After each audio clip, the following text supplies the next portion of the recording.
আসসালামু আলাইকুম রহমতুল্লাহি ওবারাকাত। আজকে খুব আবেগের সাথে আপনাদের একটি কথা বলতে চাই, যে বিষয়টাকে আমরা অনেকেই ভাবি না, অবহেলার সাথে অ্যাভয়েড করে চলি।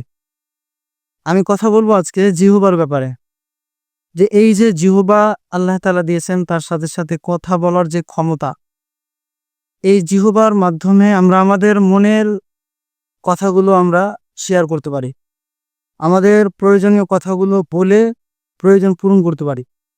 এই জিহ্বার মাধ্যমে কত সহজভাবে আমাদের জীবনে সমস্যাগুলো সমাধান করে নিতে পারে। এই যে জিহ্বা আল্লাহ তাআলা আমাদেরকে দিয়েছেন, একটু ভাবুন তো, যে এই জিহ্বা আল্লাহ তাআলার পক্ষ থেকে দেওয়া আমাদের প্রতি কি ছোটখাটো একটা নিয়ামত? হ্যাঁ, নিঃসন্দেহে এটা বিশাল বড় একটা নিয়ম। এই কথা বলার ক্ষমতা যদি আল্লাহ রাব্বুল আলামিন আমাদের না দিতেন, কত সমস্যার মুখোমুখি হতো হতো আমাদের, এটা আমরা বুঝতেই পারছি। এত বড় নিয়ামত যদি এটা হয়, কথা বলার ক্ষমতা, জিহ্বা, তাহলে কি আমাদের উচিত নয় এই জিহ্বার, এই কথা বলার মূল্যায়ন করার, আমাদের মূল্যবান কথাগুলো বলা, অপ্রয়োজনীয় কথা না বলা?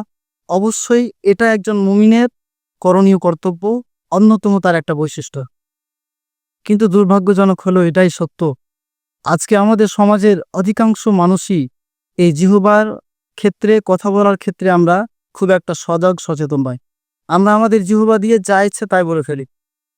এই জিহ্বা এমন একটা আল্লাহর নিয়ামত, আমরা চাইলেই জিহ্বার মাধ্যমে একজন মানুষের হৃদয়কে ক্ষতবিক্ষত করে দিতে পারি, আর চাইলেই সেই জিহ্বা দিয়ে আবার একটা ভেঙে পড়া মানুষকে, তাকে আমরা জড়িয়ে দিতে পারি, তার মনটাকে শক্ত এবং সবল করে দিতে পারি। আমাদের যেটা করণীয় হবে, একটু যে কথাটা বললাম, এই জিহ্বার মাধ্যমে মানুষের ভেঙে যাওয়া মনটাকে জড়িয়ে দেওয়া, এমন সুন্দরভাবে কথা বলা আমাদের উচিত। একটা কথা আমাদেরকে সব সময় ভাবতে হবে, যে একটা কাঁচ, সেই কাঁচকে যদি জোরে সোরে আঘাত করা হয়, সে কাঁচ ভেঙে টুকরো টুকরো হয়ে যায়। আর তার যে ভেঙে যাওয়ার শব্দটা, সেটা তৎক্ষণাৎ সঙ্গে সঙ্গেই মুহূর্তের মধ্যেই কিন্তু শেষ হয়ে যায়, এবং কাঁচগুলো কিন্তু টুকরো টুকরো হয়ে যায়।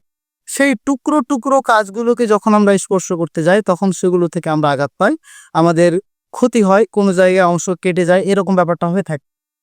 ঠিক সেই রকমভাবে আমরা যদি আমাদের জিহ্বার মাধ্যমে আঘাতমূলক কথা বলি, এমন কিছু কথা, যে কথা মানুষের হৃদয়ে আঘাত আনবে, সেই কথা সঙ্গে সঙ্গে বা অল্প মুহূর্তের মধ্যেই শেষ হয়ে যেতে পারে, এবং হবে, এটাই স্বাভাবিক।